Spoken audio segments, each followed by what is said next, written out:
Vijakaracharya Stotra Saptashi Shrimad His Divine Grace Bhakti Siddhanta Saraswati Thakur Maharaj Srila Prabhupada Ki Jai. Ananta Goti Vaishnav Vrinda Ki Jai. ISKCON BBT founder Acharya His Divine Grace Srila Prabhupada Ki Jai. Namacharya Srila Haridas Thakur Ki Jai. Prem Se Kaho Shri Krishna Chaitanya Prabhu Nityananda. Shri Advaita Gadadhar Srivasadi Gaura Bhaktivinoda Ki Jai. Shri Shri Radha Krishna Gopa Gopinath Shama Kund Radha Kund Giri Govardhan Ki Jai. Vrindavan Dham Ki Jai, Mayapur Dham Ki Jai, Yamuna Mai Ki Jai, Ganga Mai Ki Jai, Bhakti Devi Ki Jai, Tulasi Maharani Ki Jai, Samaveda Bhaktivinoda Ki Jai. All glories to the assembled devotees, all glories to the assembled devotees, all glories to the assembled devotees, all glories to Sri Guru and Sri Gauranga. Namo Om Vishnupadaya Krishna Prasthaya Bhutale Srimate Bhaktivedanta Swaminiti Namine Namaste Saraswati Deve Gauravani Pracharine Nirvishesha Shanivadi Paschadade Shatarine. Om Namo Bhagavate Vasudevaya. Om Namo Bhagavate Vasudevaya. Om Namo Bhagavate Vasudevaya. Om Namo Bhagavate Vasudevaya. Om Namo Bhagavate Vasudevaya. Om Namo Bhagavate Vasudevaya. Reading from Srimad Bhagavatam, Canto 3, Chapter 14, Text 6. Yayotana pada putro munina gitayarbaka mrityo kritvaiva murdnyangrim aruroha hare padam. Yayotana padaputro munina gitayarbaka mrityo kritvaiva murdnyangrim aruroha hare padam. Yayotana padaputro munina gitayarbaka mrityo kritvaiva murdnyangrim aruroha hare padam. Everyone can chant, please. Yayotana pada putro munina gitayarbhaka mityokrit bhaiva murdyangrim aruroha hare padam.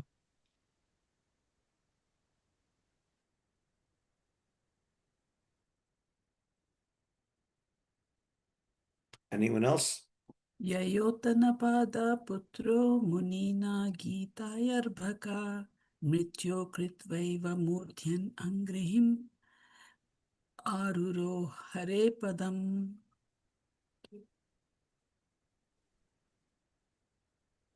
Yayotana putro munina gitayarpakaha murtyo kritaiva mudhenya angrihim arora hare padam.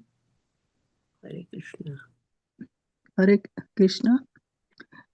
Yayotan pada putro munina gitayarbhakaha mrityo kritvai murdanya angrim aruroha hare padam. Hare Krishna. Thank you.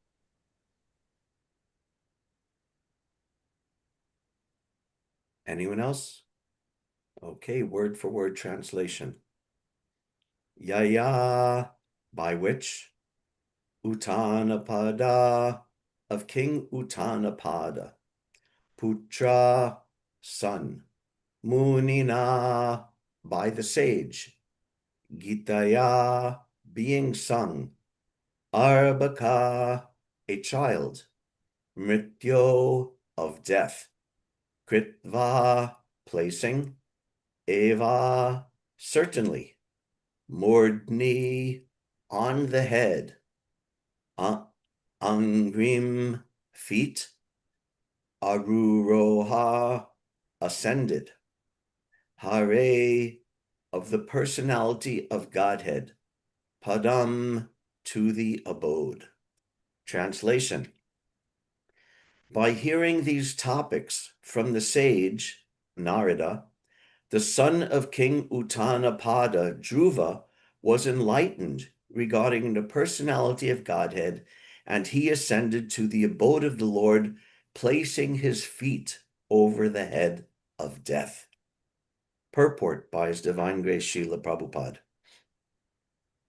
While quitting his body, Maharaj Dhruva, the son of King Uttanapada, was attended by personalities like Sunanda and others who received him in the kingdom of God. He left this world at an early age as a young boy, although he had attained the throne of his father and had several children of his own.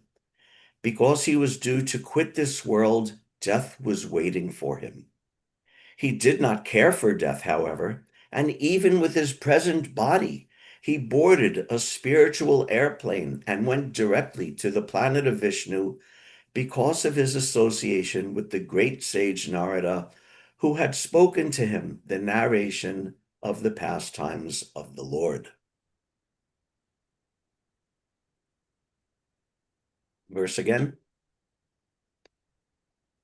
Yayotana putro munina gitayarbaka mrityo kritvaiva murdyam grim aruroha hare padam.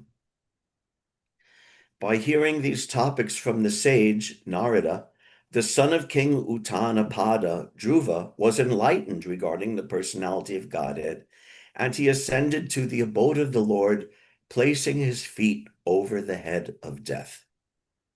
Namo Om Vishnubhadaya Krishna Prasthaya Bhutale Srimate Bhaktivedanta Swami Niti Namine Namaste Saraswati Deve Gauravani Pracharine Nirvishesha Shunyavadi Paschatya Deshatarine. More ecstatic instructions from Maitreya to Vidura.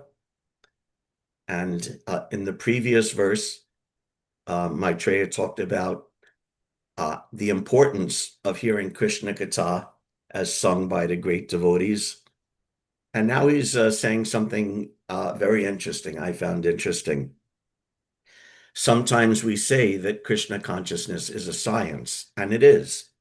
Not in the sense that you could put it in a lab and, measure it in a test tube or on a scale or put it in a particle accelerator, not that kind of science. But in the science, meaning that you have a proposition, and then based on the evidence, you decide, this is a reasonable proposition, and then you make an experiment. And then you test that proposition by experimenting yourself, and then you come to a conclusion. So part of the evidence is the example of previous persons. So this is nice. Maitreya is assuring Vidura. He said, like I said in the previous verse, he said, oh, yes, this Krishna Katha is the best thing, the only thing. And how do we know that it's so amazing? He says, oh, here's an example. It happened previously that Dhruva Maharaj heard this Krishna Katha from Narada Muni. And although originally, in a sense, Dhruva Maharaj was unqualified, but by hearing that, he attained the spiritual world, the Haripad, the abode of Lord Hari, and was Murdyam Grim, was able to Mrityu Murdyam Grim. He was able to place his feet on the head of death. So this is evidence. See, it happened to Dhruva Maharaj. It can happen to you also. And before I move on with this, just one thing to clarify. Prabhupada says in the purport that Dhruva Maharaj ascended to the spiritual world when he was still a child. And this was a little puzzling. This was in a previous yuga. People lived for more or less 100,000 years.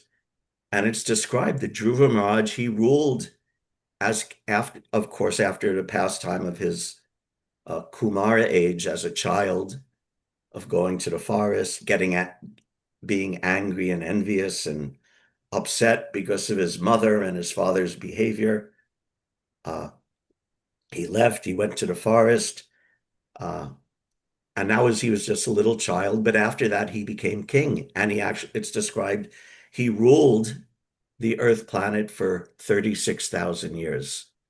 So if people lived 100,000 years and he ruled for 36,000 years, we can,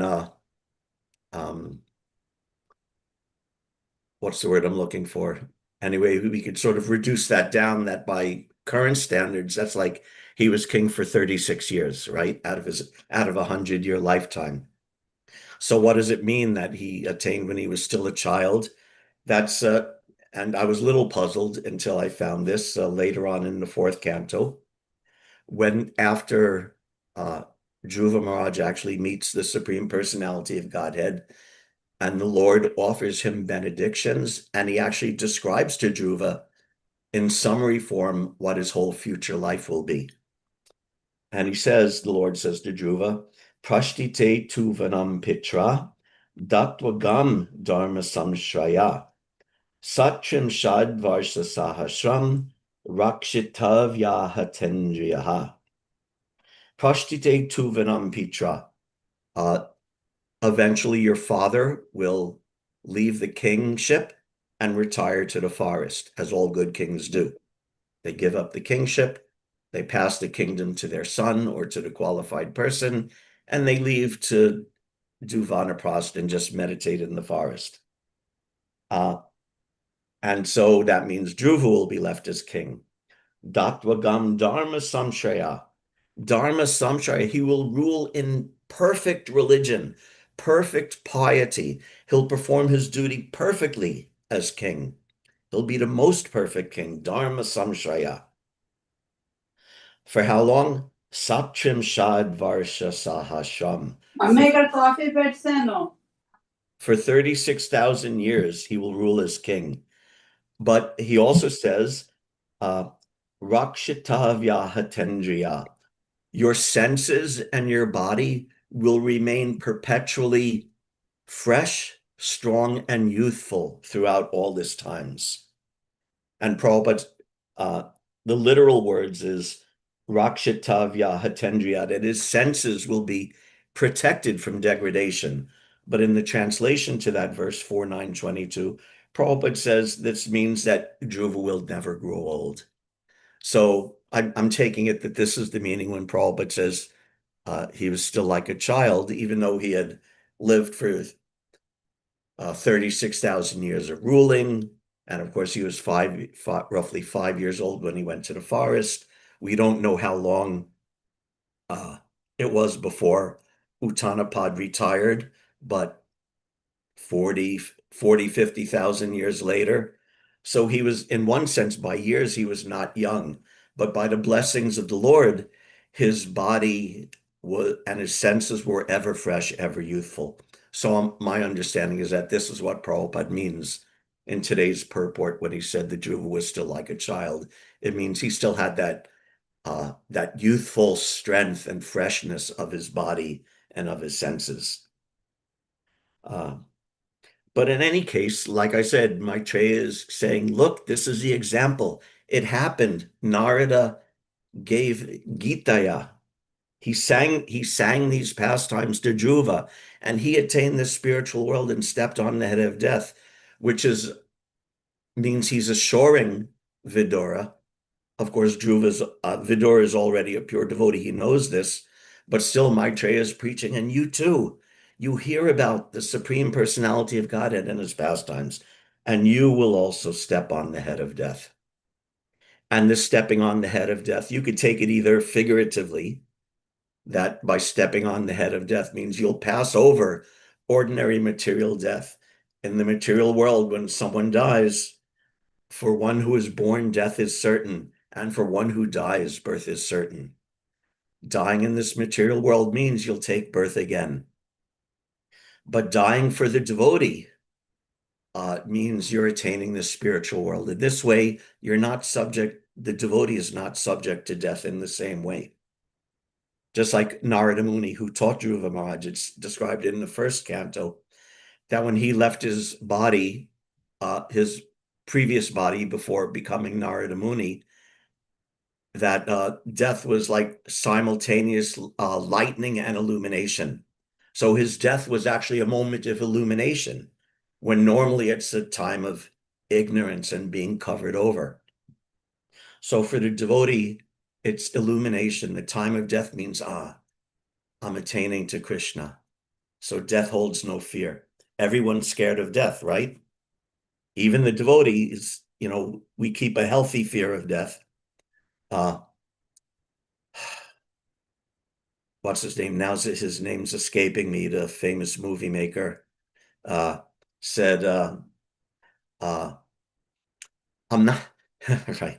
I'm not scared of death. I just don't want to be there when it happens. So everyone's scared of death, but the devotee transcends that fear of death.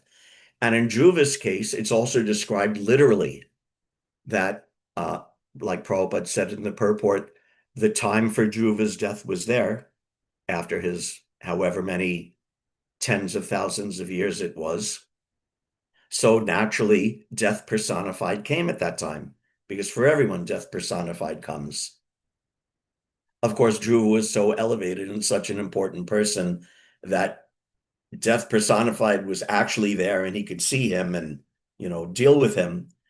But because he was such a great devotee, that Nanda and Sunanda and the Vishnu Dutas came and brought the Vaikuntha airplane down, and death was also there. But because Dhruva was such a great devotee, that death personified offered his obeisances to Dhruva Maharaj. And Dhruva Maharaj took that opportunity to actually step on the head of death and step onto the Vaikuntha airplane. So this is death for a devotee. It's not a stumbling block, but a stepping stone. In Dhruva's case, literally a stepping stone. But for all of us, figuratively, we can understand it's a stepping stone that if we prepare our lives, specifically in terms of hearing and chanting the glories of the Lord, then death is not, it's not a impediment.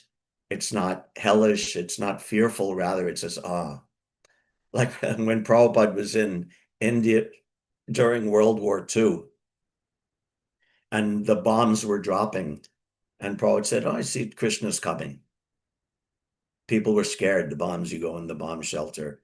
And Prabhupada said, no, this is just Krishna coming in a different form. So the devotee, this is the power of this. And Maitreya, again, was assuring Vidura that here's the example. It's happened before, and it will happen to you too. So we can also be assured of that. Bhagavad Gita also says, Vitaraga bhaya kroda manmaya mamupashitaha. Bahavo jnana tapasa putamad bhavam agata. That becoming vitaraga bhaya kroda, you become free from lust and attachment and fear and anger, just like becoming freed from fear of death. Manmaya mamupashita, you're completely absorbed in Krishna. Manmaya, you're fixing your mind upon Krishna. You're taking full shelter of Krishna. Bahavo jnana tapasa, so many great persons who use their jnana, their intelligence, tapasa, their austerity, in what? Mad bhavamagata. Not just ordinary knowledge, like going to the university knowledge, and not just ordinary tapas, like, what is it? Surrounding yourself by a ring of fire in the summer, staying in the cold river in the winter, in the water up to your neck. Not this ordinary, but puta mad bhavamagata. But jnana and tapasa devoted to Krishna, meaning you devote your intelligence to learning about Krishna. Your tapasya, whatever work you do, whatever work you do, whatever austerity you perform, whatever you eat or give away, all of that for Krishna. When you do that, he says, many, many people took refuge in me in this way and attained me in this way.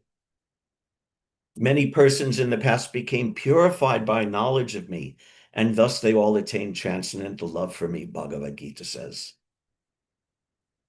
So I also have, so this is important that we have the living example or past living examples of persons who actually took to Krishna consciousness and attained the goal of Krishna consciousness. And in that way, we are assured that it's also possible for us. We're also able to take that and obtain actually the same result.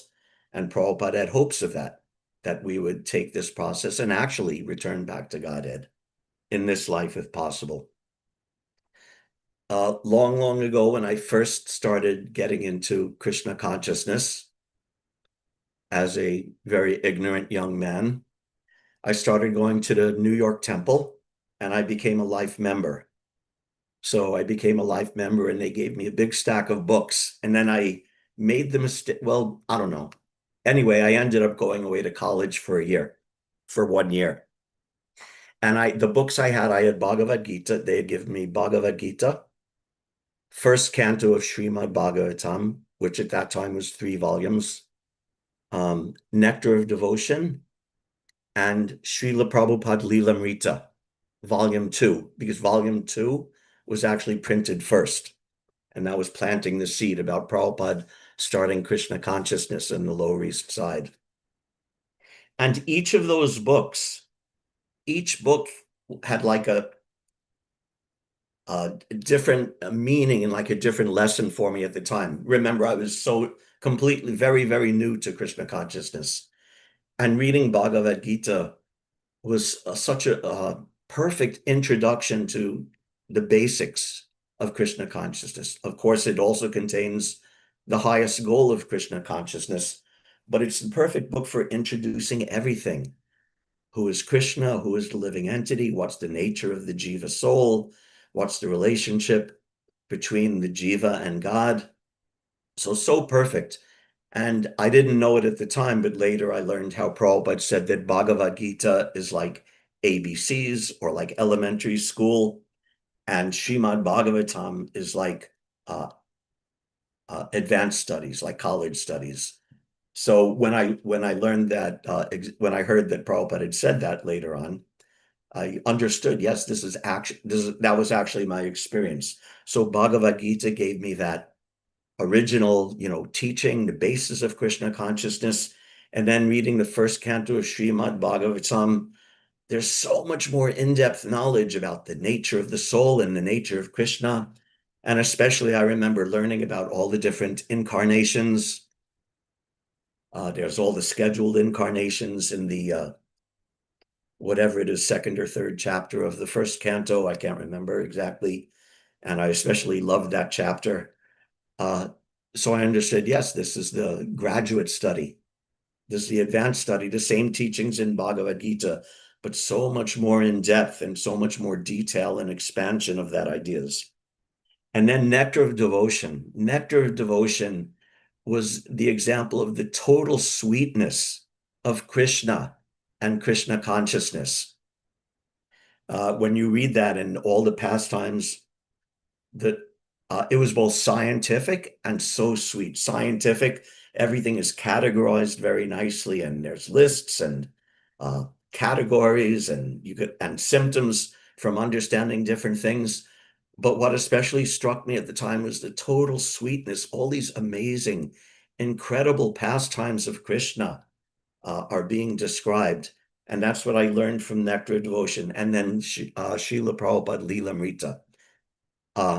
I actually remember reading that and thinking, aside from amazement at what Prabhupada had accomplished, I understood, oh, here's a person who lived not much more before me. Actually, I was alive at the time Prabhupada was alive.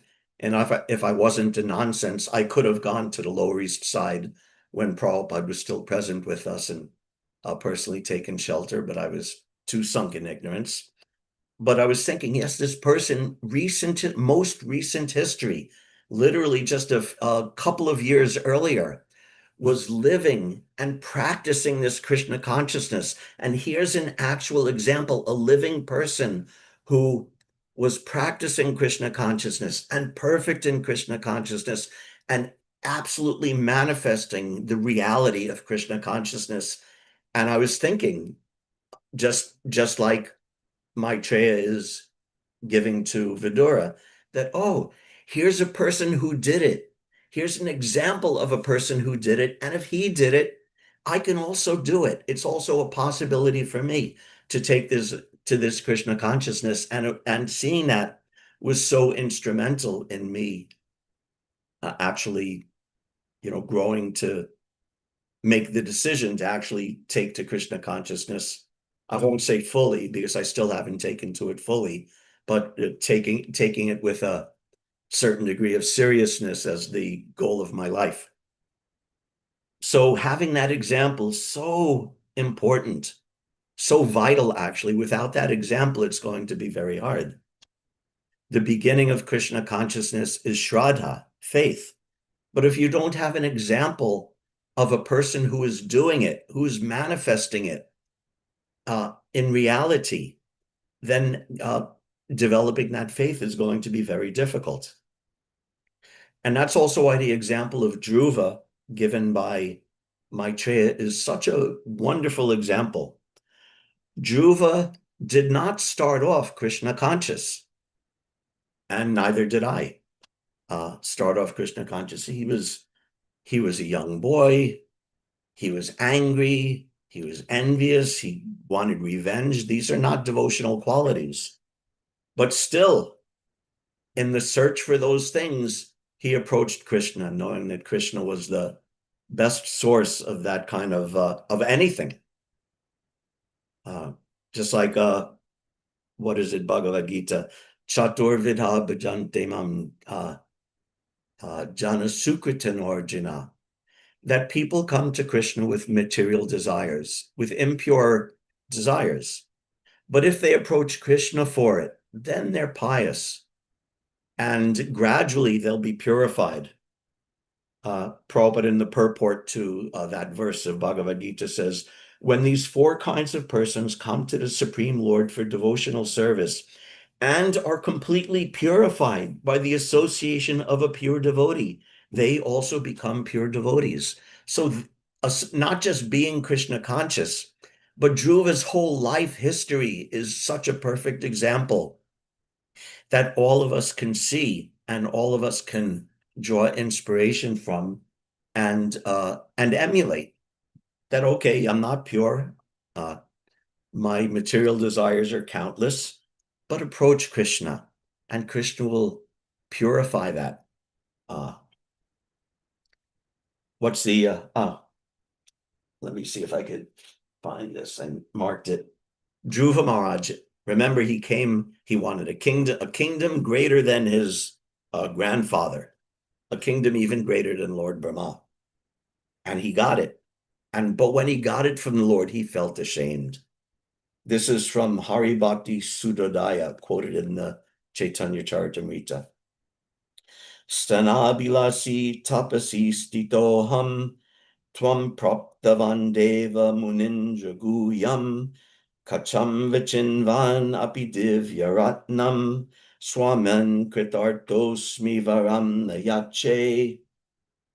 When he was being blessed by the Supreme Personality of Godhead, Dhruva Maharaj said, "Oh, my Lord, because I was seeking an opulent material position, I was performing severe types of penance and austerity.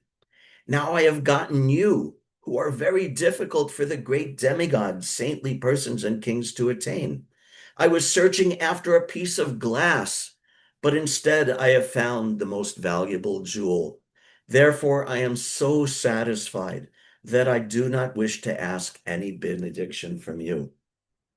So even if we come to Krishna with some impure desire or improper desire, once we actually approached Krishna and worship Krishna, and then we attain Krishna, then all those material desires fall away. And you think, yes, I was after this petty, broken glass, but instead I've received the most valuable jewel. So this is why this is such a perfect example, the life of Dhruva Maharaj. And there's so many devotees, all these devotees we can take as practical examples that they attained. Dhruva Maharaj, Prahlad Maharaj, Prabhupada himself went through so much. These are examples, and we need an example. Like I said, we need this a living example of someone so that we can develop our own faith and model our own practice against that. Munina Gitaya, and hearing these pastimes sung from the great Munis, just like Dhruva heard it from Narada. So when we read Srila Prabhupada's books, that's also Munaya Gitaya, Munina Gitaya. That's also the same thing that we're hearing. The philosophy, the pastimes, the qualities of Krishna from the great Muni, Srila Prabhupada. And if we take it with the same seriousness, we can also expect the same process and the same goal of attainment as Dhruva Maharaj obtained. So this is some, perhaps, of why Maitreya is speaking this verse to Vidura, to encourage him. This previous sage did it, and you will also do it as a great devotee. And the devotee is maybe not obliged, but the devotee naturally embodies in his life. This is what Acharya means, not Acharya Das, but the actual Acharya means someone who teaches by their example. Prabhupada said that there's Achar and Prachar. And Prachar just means you're speaking the words, which we also must do in preaching, but Achar means you're preaching by your behavior. There's a saying attributed to Saint Francis, which almost certainly he didn't say, but the saying is attributed to him. And it's that wherever you go, whoever you meet, preach the glories of the Lord, and if necessary, use words. In other words, this quote is saying that the first preaching is by your example, by your behavior, by what you're actually manifesting, and also use words. We also use words. That therefore it is Shravanam and Kirtanam. And Prabhupada says, because I was good at Shravanam, therefore I became good at Kirtanam. He heard from his spiritual master. And again, even there, he didn't hear just with his ears, but he saw the living example of Srila Bhaktisiddhanta. And therefore he was able to emulate that example and also become a lion guru like Bhaktisiddhanta and preach philosophy like Bhaktisiddhanta, and by his practical life and practical example, live as a perfect devotee like Bhaktisiddhanta. Prabhupada said a couple of times in 1972, he said, one Bhagavata is the book Bhagavat. Another Bhagavata is the person Bhagavat. Who lives on the book Bhagavat, he is person Bhagavat. Two kinds of Bhagavat. So we have to learn Bhagavatam from the living Bhagavata. So again, it's Srimad Bhagavatam is Krishna himself. Don't misunderstand. But it's possible to read Srimad Bhagavatam independently, not understanding it properly as Krishna himself, without necessarily improving your behavior. But the actual devotee reads Srimad Bhagavatam and is a living Bhagavat, the living Bhagavatam. He also said in 74, if you want to read Srimad Bhagavatam, you must approach a person who is life-living Bhagavata. So this is the point, that these living examples of Srimad Bhagavatam are as essential as reading the book Bhagavata. And all the things we do, hearing, chanting, preaching, so many things. We use our words, we use our intelligence, we study, we think, we consider, but we need the living example in order to properly imbibe these. And when we turn that around, because we as aspiring devotees, we take that in from the example of the great devotees, the previous devotees, the great devotees, the living person Bhagavata. We take that in, but then we also give it back out. This is a mundane example. Aldous Huxley, famous author and philosopher, wrote a letter to Albert Hofmann. Now, don't get me wrong, Albert Hofmann was the person who invented LSD. And I don't give LSD any credit for providing any kind of spiritual realization, but they were thinking that this gives some spiritual realization. So Aldous Huxley wrote to Albert Hofmann, whatever you take in by visionary experience, you must give out by love and intelligence in daily life. So this is the situation for devotees too. We need these living examples, these person bhagavatas to follow in their footsteps. Then we also need to turn that around and we need to give that out to the public. So when we preach, that's what we're doing. It's not just speaking words, but when people will see us, they'll say, oh, this devotee is so nice. That can be worth more than hours of preaching, that a person thinks that you're nice and exemplary and such a wonderful, kind person that they think, oh, I also want to emulate what that person has. That's very powerful preaching, not just philosophy. Philosophy is there, but we need to turn that around. So that means we don't only take in the living example, but for our preaching, we need to be a living example to others. Again, there's achar and prachar, not just speaking words, but our example, our life has to be perfect. And if we can't, and if there's some not matching up between what we're saying and what we're behaving or what we're showing to the world, there's a word for that. And that word is hypocrisy. Hypocrisy means that you're not living up to the ideals that you yourself are espousing. So this is a problem. And this is very counter to preaching. There's a funny story, maybe true, Prabhupada told, that a woman once came to Gandhi, Mohandas Gandhi, and said, oh, Gandhiji, my son eats too much sugar. Can you tell him not to eat sugar? So he said, come back next week. So she brought her son back next week, and Gandhi says to the boy, don't eat sugar. And the mother said, oh, why do you wait a whole week to tell him? And he said, because last week I was also still eating sugar, so I couldn't tell. So there has to be this symmetry between what we're preaching and what we're living by example. And when they're together, then the synergy between the preaching and the example makes for a very powerful preacher who can actually change the hearts of people. Whereas someone who behaves well but doesn't preach will not have as great an effect. Or someone who preaches but his behavior is bad, that also doesn't have good effect. That was the glorification of Srila Haridas Thakur, given by Chaitanya Mahaprabhu himself.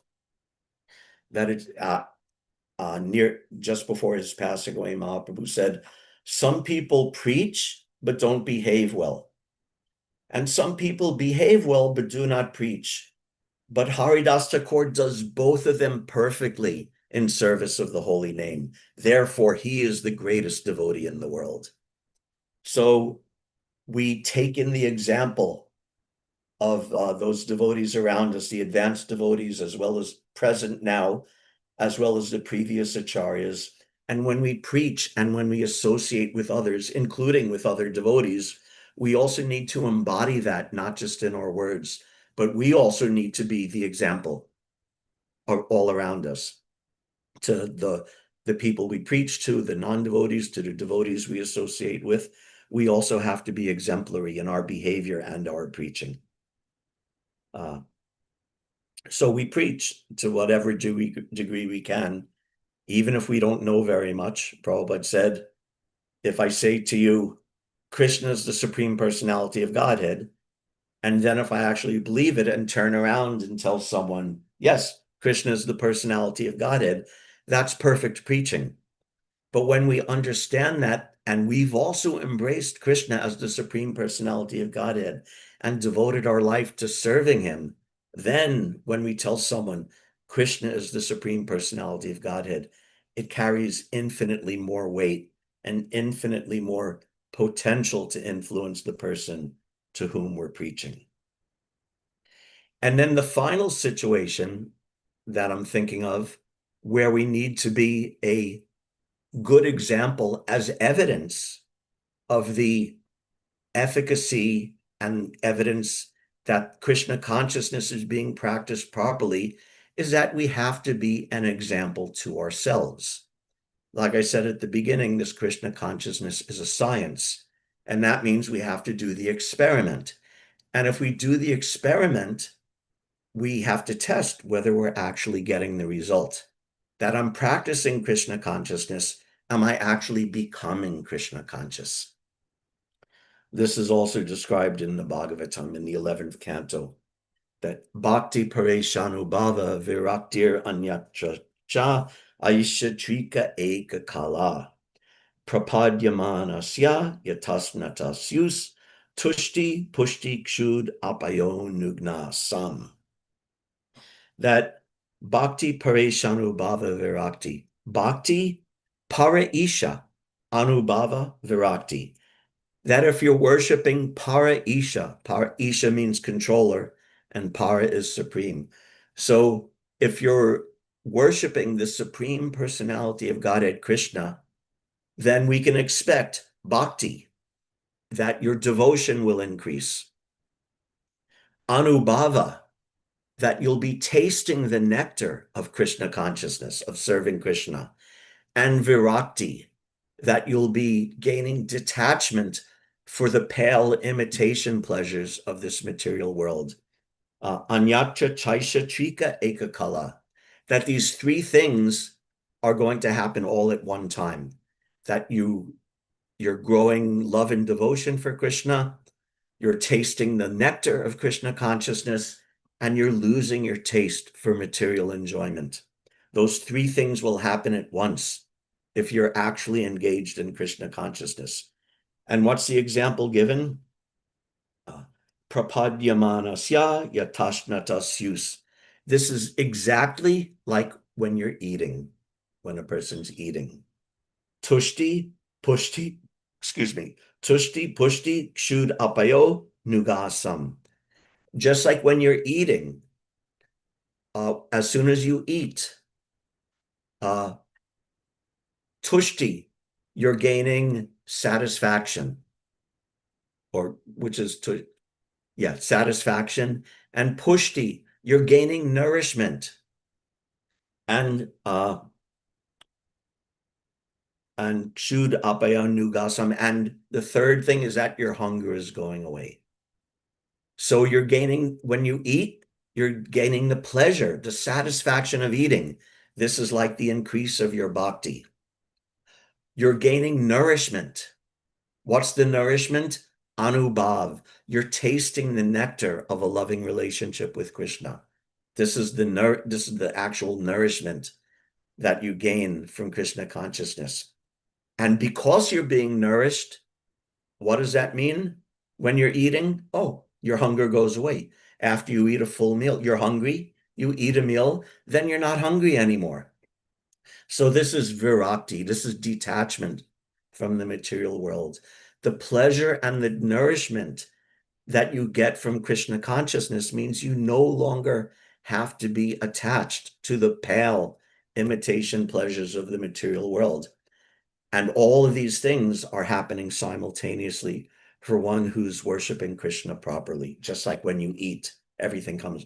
When you eat, you don't have to make a separate endeavor to, I have to eat something to nourish, I have to eat something for pleasure, I have to eat something to stop my hunger. No, if you're eating proper food, then all three are occurring simultaneously. So therefore, Srila Prabhupada said, if you are practicing Krishna consciousness, you must be happy. So that happiness in Krishna consciousness is actually us being an example to ourselves. Just like Dhruva is being held up to Vidura, he did this so you can also do it. So when we become happy in Krishna consciousness and satisfied in Krishna consciousness, and our material fever starts going down, and we're less attracted to the pleasures of material life, then that's the same thing. We're showing to ourselves the reality of Krishna consciousness. We're being an example to ourselves. So again, Srila Prabhupada, if you're performing Krishna consciousness, you must be happy. And in one lecture, he said, you must be happy. And if you're not happy, if you're performing Krishna consciousness and you're not becoming happy, he said, that means there's some Maya's play. He said, just like when you eat, you must become nourished and satisfied. But he said, this is paraphrased from memory, not verbatim. But he said, just like if you're eating, and you're never satisfied, that means you have some worm in your intestines. Prabhupada's pronunciation, intestines. There's some worm in your intestines, and you go on eating, what the worms in your intestines are taking all the nourishment, taking all the substance of the food, and you're not being nourished. So if we're practicing Krishna consciousness and we're not becoming happy, and we're not becoming naturally renounced by getting that higher taste, then there's some Maya's play that we're allowing in. So when that happens, we go back to the examples of the teachers around us and Prabhupada and previous acharyas, and we see how are they practicing and what am I missing? What mistakes am I making that's allowing these worms to come in and take the nourishment away from my practice of Krishna consciousness? So when all of these three different aspects of being an example are integrated, that we're following the examples of our spiritual master, Srila Prabhupada, of the great devotees and the acharyas of the past as well, like Dhruva Maharaj. And when our preaching and our behavior with other devotees is also exemplary, that others can see us as a good example. And when we're manifesting that example to ourselves in our own life, that we can look within and say, yes, I'm getting pleasure from Krishna consciousness. I'm grateful that I have this life and it's giving me pleasure and it's giving me satisfaction and it's giving me strength to overcome materialistic life. Then when that example is there in all of these facets, then our Krishna consciousness can actually go on very nicely and very progressively. And that's some of the idea, I guess, of what perhaps Maitreya is trying to convey to Vidura. That this glorious process, just hearing the glories of the Lord, Munina Gitaya, from a great qualified person, because we don't hear from unqualified person. We don't take milk from the lips of a servant, as Prabhupada said, as that verse says. Milk is very glorious, but milk from the lips of a serpent has a bad effect. So Munina Gitaya, when we hear these pastimes of Krishna from a qualified person, which means whenever we read Srila Prabhupada's books, right? We're hearing about Krishna from the most qualified person, or the works of the previous acharyas, or the sincere advanced devotees around us. When we hear in that way, and then when we manifest it back, that perfect example to the world around us, and then when we internalize it to such a degree that we actually personally experience the advancement of Krishna consciousness in our lives, then that's a very fertile field for Krishna consciousness to grow and develop very nicely. Thank you very much, everybody, for your very kind attention. If there's any questions or comments, we can discuss now.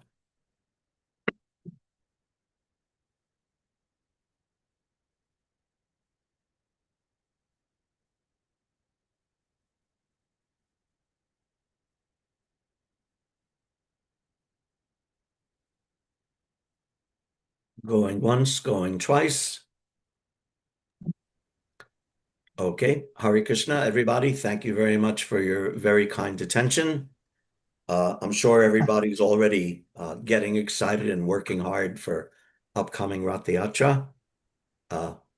If I had my choice, I'd be up there, but traveling is very difficult. So I wish everyone great success with that wonderful festival. Thank you very much for your kind attention. All Thank you, glories to Prabhuji, for Srila your Prabhupada. inspiring class. Vanchakalpatarubhyascha. Vishnu Shankarasindhuvyeva Saranam Chititam Pavanam Pavanabhyo Vaishnavebhyo Vaishnavibhyo Vaishnavebhyo Namo Namaha. Namaha. Thank you, Hare Thank you Acharya very Krishna. Prabhu. much, Prabhu. Thank you. I really, really like that class and how you turned it back to ourselves. And we have to be a good example for ourselves. That was Yeah. that was very meaningful Yeah. to me. Thank you. Thanks. I I'm was glad you appreciated that. uh, The first person we have to preach to is ourselves. yeah, yeah. And I also like the point, and if you are not happy doing Krishna conscious, something is wrong, I think. Yes. Yeah. Thank you. We were reading on celebrating the 60th anniversary of Srila Prabhupada's arrival in Boston. Yeah. We were reading the poem Markini Bhagavat Dharma, Yeah. and when the point of like the behavior of the Bhagavat, when you look at the person Bhagavat, in Srila Prabhupada, his setting of the example of the behavior when preaching, Mm. his humility and dependency on Krishna. This is not about me. He says, I'm unqualified. I'm most unfortunate. I have no way do I can figure out how they're going to understand this message. I'm powerless. He keeps saying these things over and over again. He says, but Krishna, if you can make my words suitable for their understanding, taking the attention away from him and his ability and his accomplishments, and really uh, placing that before the Lord of Krishna. I need to, this is only going to happen if you are pleased, and you can make this happen, or you can make it not happen. But it's totally dependent upon you. And it just tying that in to what you were saying, it's seeing that example, I just, it put Yeah. preaching in just a completely different light for me. That is really Krishna who is actually acting through us, and we have to we have to make ourselves. So really, the person we have to preach to is ourselves, so Yeah. that Krishna And can act through us. the possibility for that to happen, for Krishna to speak through us, happens when our, inside and outside are not in conflict. Then we can be an actual channel for Krishna to do that. Yeah. Yeah, nice. Okay. Hare Krishna. Thank you very much, everybody, for your very kind attention. Hope everyone has a wonderful day. Hare Krishna. Hare Krishna. Krishna.